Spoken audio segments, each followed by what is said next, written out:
Prime, podcast for curious mind.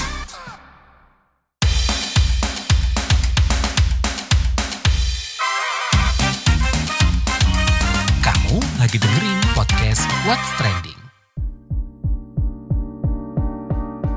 Kemarin, program medical check-up gratis buat kado warga yang ulang tahun mulai digelar hari pertama. Gimana, ada yang udah menjajal? Kalau dari pantauan hari pertama, ada vaskes yang katanya sampai membludak karena banyaknya warga yang mau memanfaatkan screening kesehatan gratis. Di media sosial, cek kesehatan gratis juga jadi perbincangan yang viral. Tapi pertanyaannya, gimana dengan layanan kesehatan umum buat warga yang sakit? Biasanya nih ya, buat warga yang sakit biasa aja itu kan udah bikin antrean panjang nih. Nah, jangan sampai nih nggak terakomodir dan terganggu. Saya Lea Baneza, kita kupas soal ini di What's Trending. Kata Wakil Menteri Badan Usaha Milik Negara BUMN, Aminuddin Ma'ruf, selama peninjauan di Puskesmas Kebonjeruk, Jakarta Barat, dia mengungkap masyarakat sangat antusias mendaftar medical check-up gratis. Beberapa puskesmas di Jakarta Barat, Tangerang Selatan, Cimahi juga dilaporkan ramai dan kuota cek kesehatan gratisnya ludes.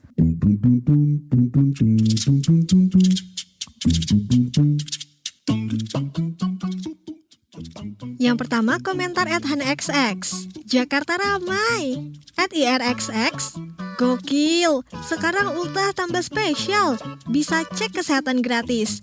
Biar sehatnya nggak cuma dirayain, tapi juga dijaga. Yang ultah, cus daftar buruan.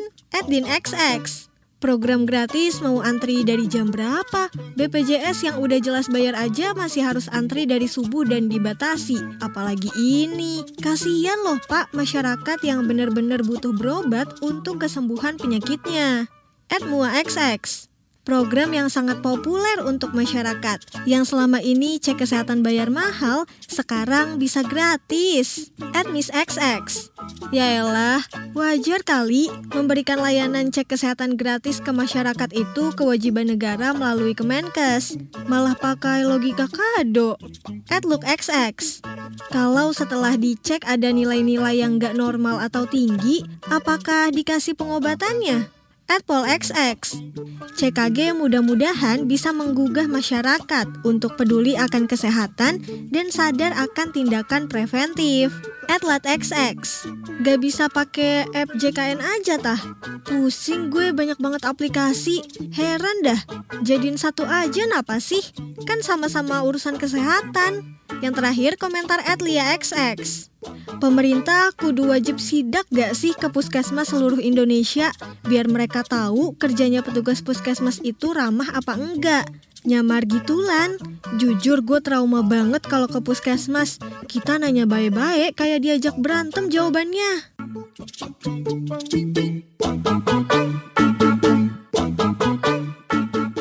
Sebuah catatan datang dari PJ Wali Kota Cimahi, Beni Bahtiar. Kata Beni, pelaksanaan program cek kesehatan gratis sudah cukup representatif dan baik.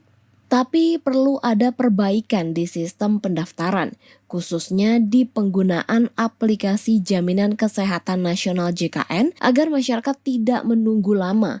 Nah, melihat tingginya antusiasme warga plus 62 nih, gimana ya kira-kira berjalannya program cek kesehatan gratis ini? Saya sudah bareng CEO Center for Indonesian Strategic Development Initiative, CISDI, Dia Satyani Saminarsi. Halo Bu Dia. Halo. Bu Dia mau minta tanggapannya dong Bu melihat program cek kesehatan gratis nih di hari pertama. Ada catatannya nggak?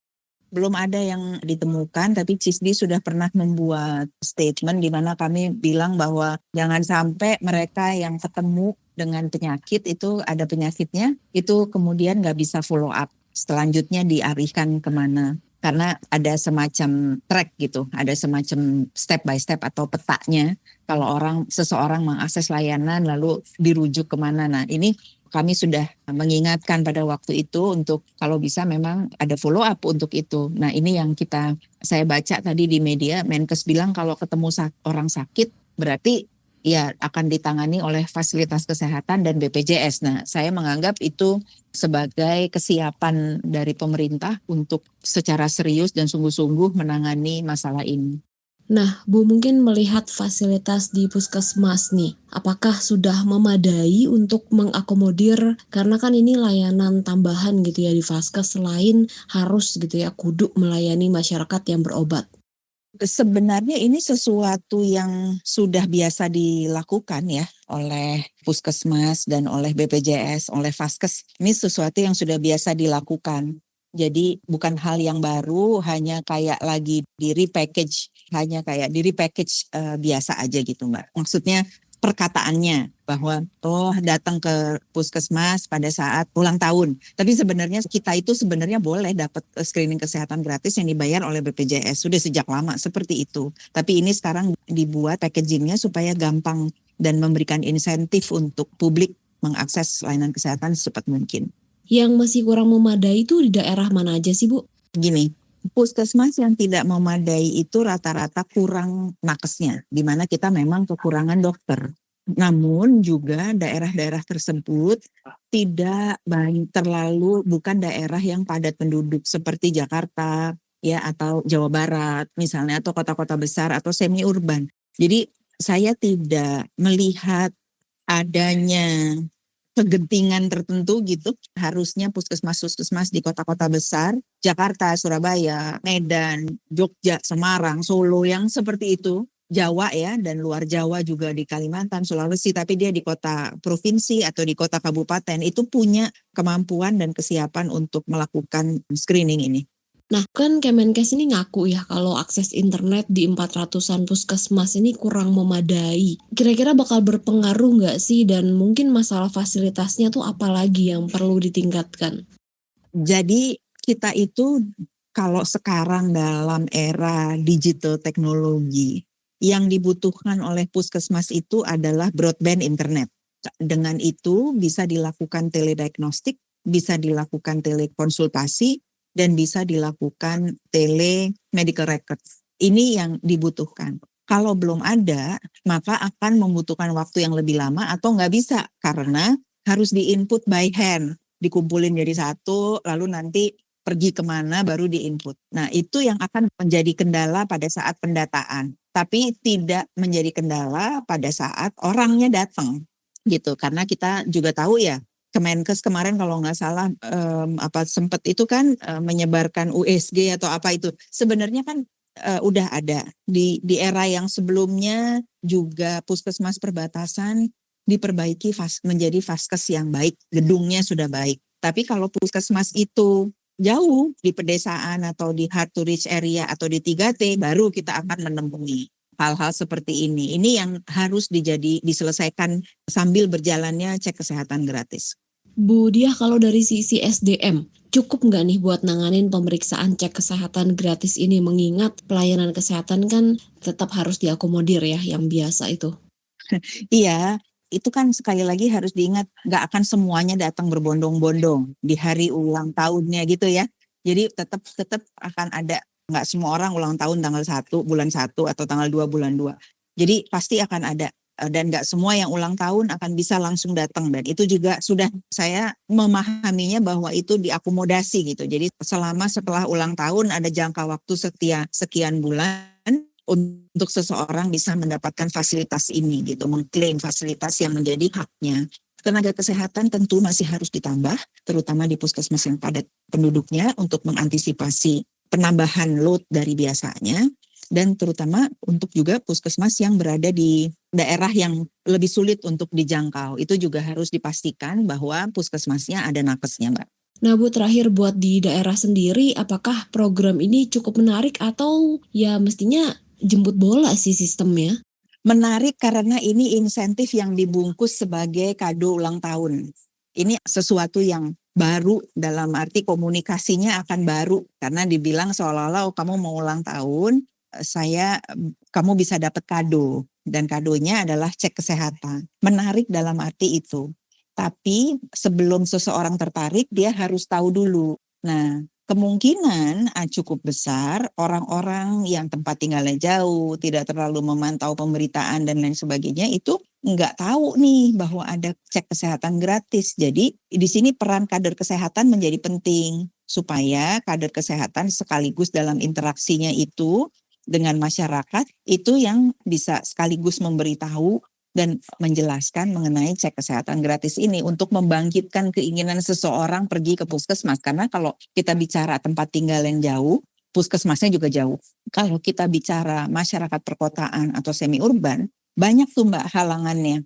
Ada orang yang mau pergi tapi harus ngantar anak sekolah atau jaga anak. Kalau dia nggak ada, anaknya nggak ada yang jaga. Sesimpel itu yang oleh masyarakat perkotaan nggak terlalu dianggap sebagai masalah. Atau seseorang yang misalnya kalau dia pergi cek kesehatan hari itu dia nggak bekerja, padahal dia dibayar sebagai buruh harian dan kemudian dia nggak mendapatkan penghasilan. Jadi ini yang harus kita petakan dengan baik. Kira-kira siapa saja nanti kita lihat tuh representasi data setnya. Kalau udah 3-6 bulan ketahuan kira-kira siapa sih ini kelompok masyarakat yang mana yang pergi ke puskesmas benar-benar datang untuk melakukan cek kesehatan gratis di waktu ulang tahunnya. Dari situ kita baru bisa menganalisa dan memilah-milah. Oke, baik. Terima kasih Ibu Diah. Iya, makasih. Total ada 10.200 puskesmas dan 15.000 klinik nih disiagakan untuk menjalankan salah satu program pemerintah. Beberapa pemeriksaan yang dilakukan di program cek kesehatan gratis ada pemeriksaan kelainan bawaan pada bayi baru lahir, pengukuran pertumbuhan, berat badan dan tinggi badan, dan perkembangan bagi balita. Terus ada juga pengukuran tekanan darah, gula darah, dan fungsi ginjal. Ada pemeriksaan mata, telinga, gigi, ada juga pemeriksaan jiwa, dan screening resiko stroke, resiko jantung, kanker payudara, dan lainnya. Tapi kita tahu nih kalau fasilitas layanan kesehatan masyarakat di Indonesia masih belum merata. Lantas gimana nih agar Vaskes bisa mengakomodir semua layanan, baik layanan kesehatan umum bagi yang sakit maupun bagi yang sekedar check up? Karena kita bisa lihat ya, tanpa ada program check up gratis aja, antrean berobat ini aja tuh udah cukup panjang. Nah, kita obrolin bareng peneliti Pusat Riset Kesehatan Masyarakat, Badan Riset dan Inovasi Nasional BRIN, Mas Dalina Pane. Halo? Ya, halo. Ya, oke. Ibu, aku mau tanya terkait dengan ini, Bu, program cek kesehatan gratis di berbagai puskesmas di seluruh Indonesia ya Bu. Ini mungkin di hari pertama gimana nih Ibu melihat berjalannya program ini? Iya, karena baru berjalan 1 hari, kita belum bisa menilai keberlangsungan dan berjalan efektivitasnya lah ya, efektivitas dari cek kesehatan gratis ini. Banyak berita yang beredar itu atau media ya yang mengangkat ini, tapi hampir semuanya dari Jakarta gitu. Jadi belum kita lihat bagaimana implementasinya di berbagai wilayah lain. Cek kesehatan gratis ini bukan untuk warga Jakarta saja kan, tapi untuk seluruh Indonesia. Jadi kita belum melihat bagaimana efektivitas dari cek kesehatan gratis ini di wilayah-wilayah lain selain di Jakarta. Sejauh ini kalau di Jakarta kelihatannya berjalan dengan lancar gitu ya. Jadi tentu kita membutuhkan informasi dari daerah-daerah lain juga. Untuk Jakarta sendiri, Jakarta itu memang relatif berbeda dengan daerah-daerah lain di Indonesia. Mereka memiliki infrastruktur yang relatif lengkap dan baik gitu ya, karena ibu kota negara. Jadi kesiapan di Jakarta saya selalu yakin akan mampu untuk melakukan cek kesehatan gratis ini. Oke, cuman yang di daerah-daerah ini mungkin ya Bu yang fasilitasnya kita juga tahu nggak sebagus Jakarta gitu ya Bu yang mesti diawasi ya.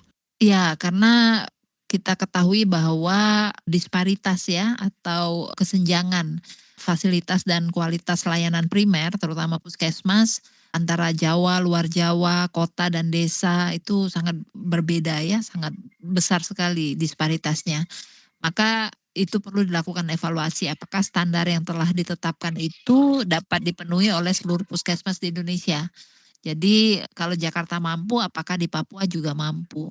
Karena program ini kan bukan hanya untuk Jakarta, tapi juga harus dinikmati oleh seluruh masyarakat dari Sabang sampai Merauke, dari Miangas sampai Pulau Rote, semua harus bisa mengakses dengan standar yang sama. Bu, tapi kalau ngomongin program medical check up gitu ya, pengecekan kesehatan gratis, kira-kira seberapa penting dan pengaruhnya apa nih Bu ke kesehatan masyarakat? Ya, kalau cek kesehatan itu sendiri sangat penting bagi individu yang nantinya akan berdampak kepada kesehatan masyarakat. Jadi setidaknya ada 4 atau 5 alasan mengapa ini penting. Yang pertama, cek kesehatan itu bisa melakukan deteksi dini.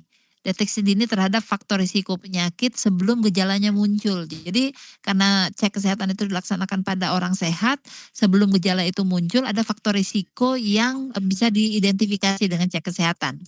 Terutama untuk faktor risiko penyakit tidak menular dan penyakit degeneratif. Di anak-anak juga ada itu penyakit yang tidak menular ya, seperti tiroid, kemudian di bayi ya, kemudian jantung bawaan, itu bisa dideteksi dengan cek kesehatan gratis itu. Dan kalau yang usila sebelum terjadi penyakit, stroke, diabetes, jantung gitu ya, penyakit-penyakit yang membutuhkan pembiayaan yang tinggi gitu ya, itu bisa dideteksi lebih awal faktor risikonya seperti kolesterol yang tinggi, kemudian gula darah yang tinggi, itu bisa dideteksi dari awal. Kemudian yang kedua, kalau dia sudah teridentifikasi sebelum menjadi lebih parah, maka intervensi dini itu menjadi lebih efektif gitu. Jadi pengobatannya atau manajemen kasusnya juga bisa menjadi lebih efektif ya.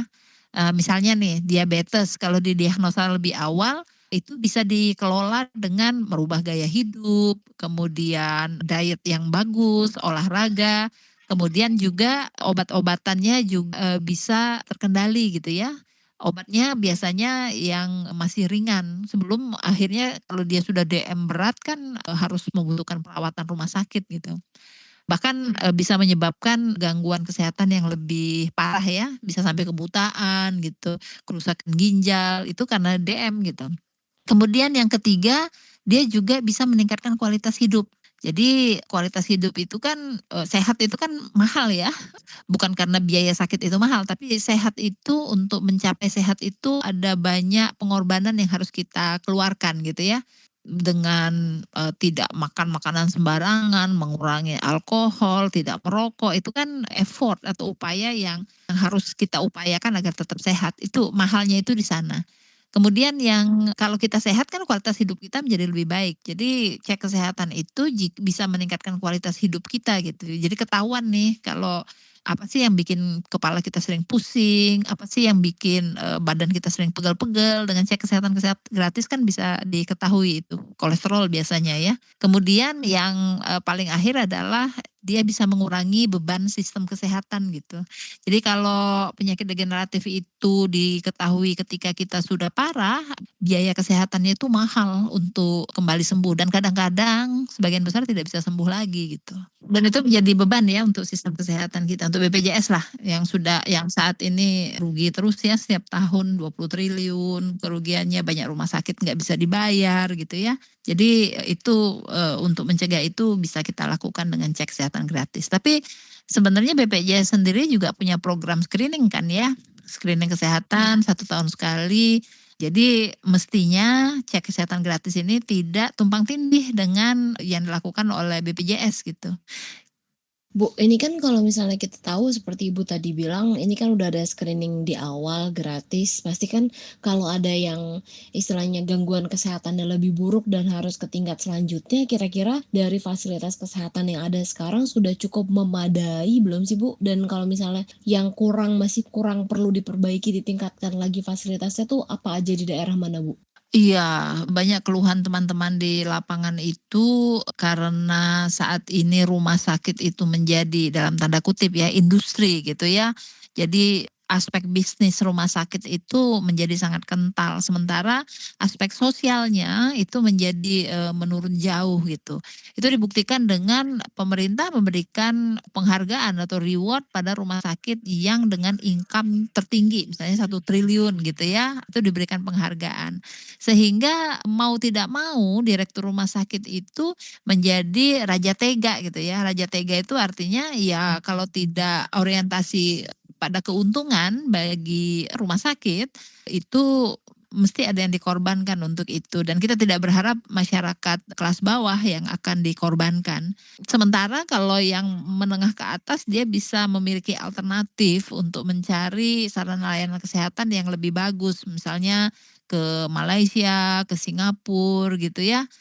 Jadi sementara masyarakat menengah bawah harus mau menerima layanan yang seadanya gitu ya di Indonesia. Dan beban itu bertambah dengan proses klaim BPJS yang masih menjadi kendala di banyak rumah sakit.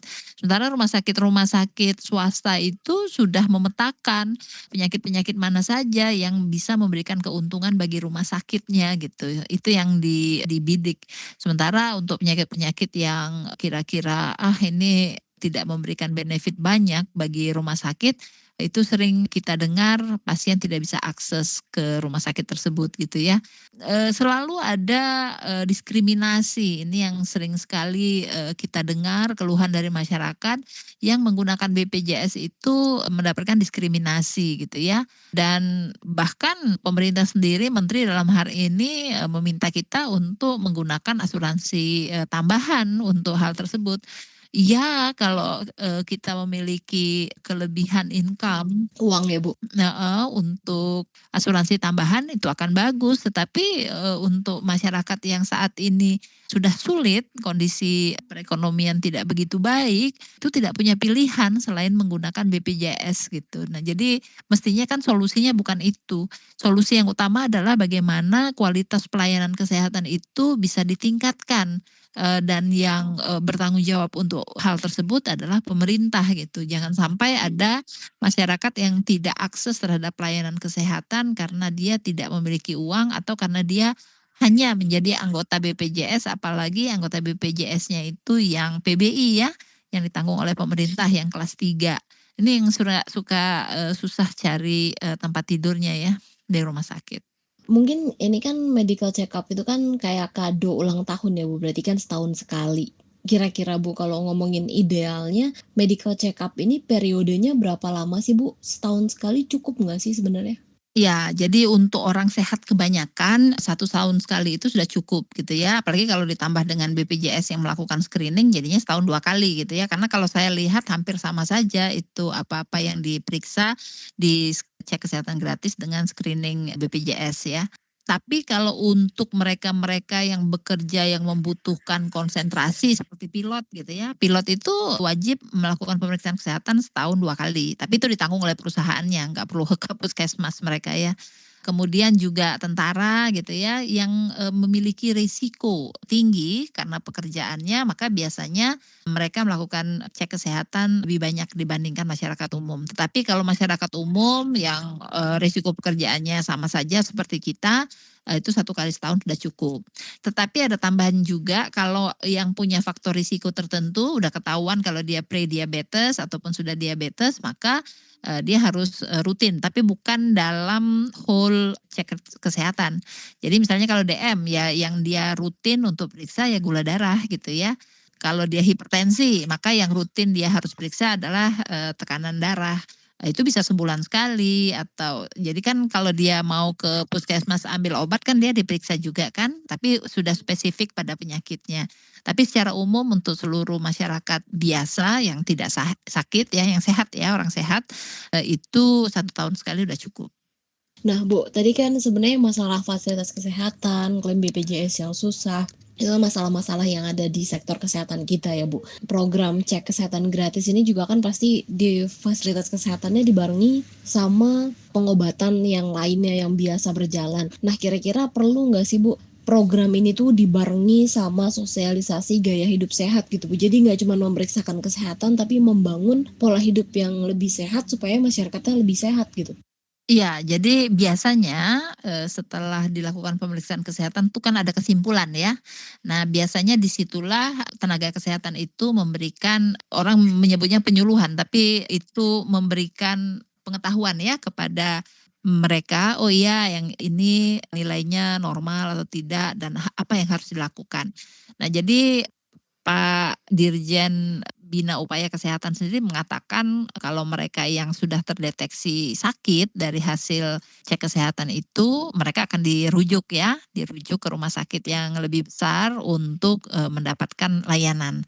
Nah, jadi itu merupakan hal yang baik. Tetapi yang terutama adalah bagaimana mereka yang sehat ini tetap menjaga kesehatannya tetap di-maintain.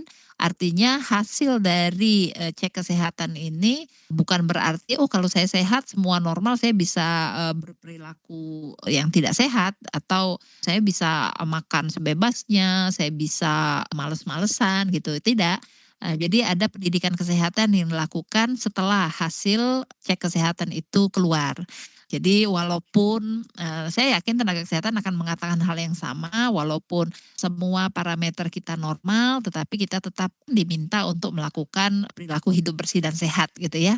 Jadi perilaku hidup bersih dan sehat itu termasuk di dalamnya adalah tidak merokok, tidak minum alkohol, kemudian pola makan yang baik, rajin olahraga, itu hal standar dalam hal tersebut. Tapi itu bisa dilakukan karena masyarakat datang ke layanan kesehatan dalam kondisi dia sehat. Kalau dia sudah sakit kan sudah repot itu melakukan pendidikan kesehatannya. Jadi setidaknya setiap warga negara terpapar dengan pendidikan kesehatan yang baik oleh tenaga kesehatan yang kompeten begitu. Oke, baik Ibu Mas Dalina Pane, terima kasih banyak ya Bu ya. Sama-sama.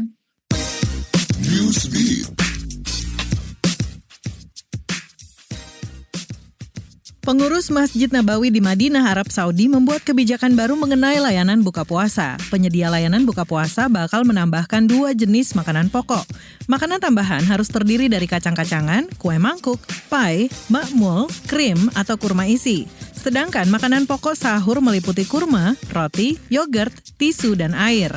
Otoritas Masjid Nabawi meminta penyedia layanan memperbarui data untuk melanjutkan pelayanan dan kontrak. Pengurus masjid meminta perusahaan catering berkantor di pusat Madinah memiliki area fasilitas afiliasi minimal 600 meter persegi, memiliki lokasi khusus pengemasan, ada 3 kendaraan berlisensi, dan dilengkapi pengangkut makanan berpendingin.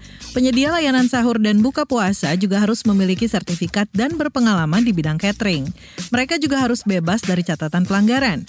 Setelah mendapat izin, perusahaan-perusahaan catering bisa menyediakan makanan sahur dan buka puasa di Masjid Nabawi. Tiongkok mulai mengenakan tarif tambahan terhadap produk-produk asal Amerika Serikat. Batu bara dan gas alam cair dikenakan tambahan tarif 15%. Sejumlah barang dari Amerika Serikat juga bakal dikenakan bea masuk 10%. Selain batu bara dan gas alam cair, Tiongkok juga mengenakan tarif tambahan ke produk impor dari Amerika Serikat, termasuk minyak mentah, mesin pertanian, kendaraan besar, dan truk pickup. Kebijakan ini diambil setelah Presiden Amerika Serikat Donald Trump menandatangani perintah eksekutif memajaki barang impor asal Kanada, Meksiko, dan Tiongkok. Melihat kebijakan kedua negara tersebut, Wakil Direktur International Institute for Marketing Research Kementerian Perdagangan Tiongkok, Pai Ming menyebut babak baru perang dagang sudah dimulai. Pemerintah Turki mengeluarkan peringatan waspada alkohol palsu ilegal. Peringatan dikeluarkan setelah terjadi peningkatan kasus kematian. Tercatat lebih dari 100 orang meninggal sejak awal tahun ini. Sejak 14 Januari 2025, ada 70 orang meninggal di Istanbul.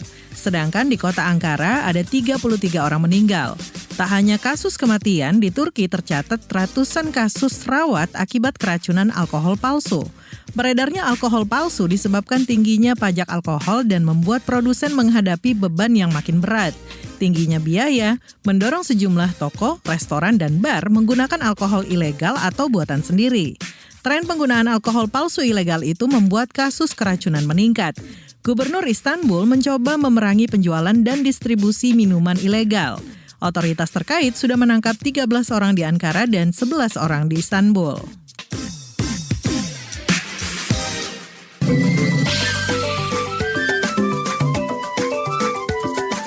WhatsApp Indonesia. WhatsApp Indonesia, kita mulai dari Jakarta.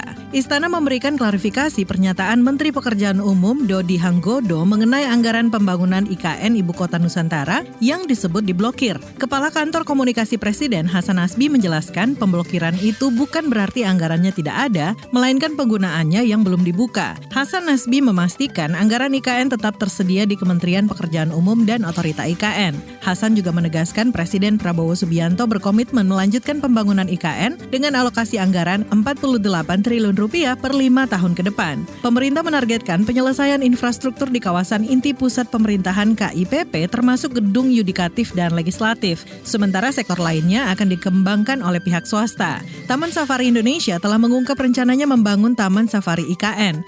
Tempat rekreasi ini bakal menjadi tempat edukasi keragaman satwa Nusantara. Pembangunan bakal dimulai paling lambat akhir tahun 2025.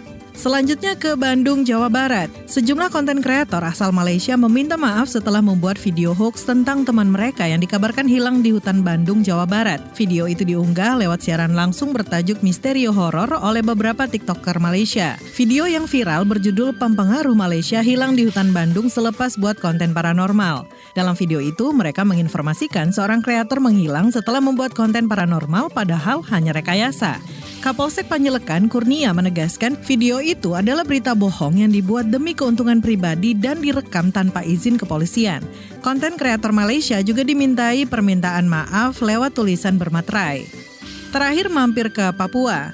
Pemerintah Provinsi Papua melalui Dinas Perindustrian dan Perdagangan memastikan ketersediaan bahan pokok serta kestabilan harga menjelang Ramadan hingga Idul Fitri 2025. Kepala Dinas Perindustrian dan Perdagangan Hartati mengungkapkan pemerintah akan menggelar pasar murah dan melakukan inspeksi bahan pokok demi menjaga kestabilan harga. Hingga saat ini, stok bahan pokok masih cukup dan harga dipastikan tetap terkendali. Hartati juga menegaskan pemerintah bakal mengawasi distribusi barang. Pencegahan penimbunan barang oleh pedagang juga bakal dilakukan. Di sisi lain, Hartati meminta masyarakat berbelanja secara wajar dan sesuai kebutuhan karena ketersediaan sembako di Papua aman. Demikian WhatsApp Indonesia hari ini.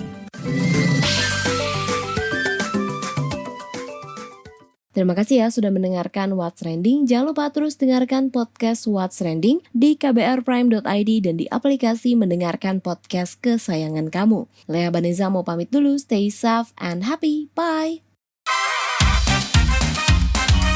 Kamu lagi dengerin podcast What's Trending.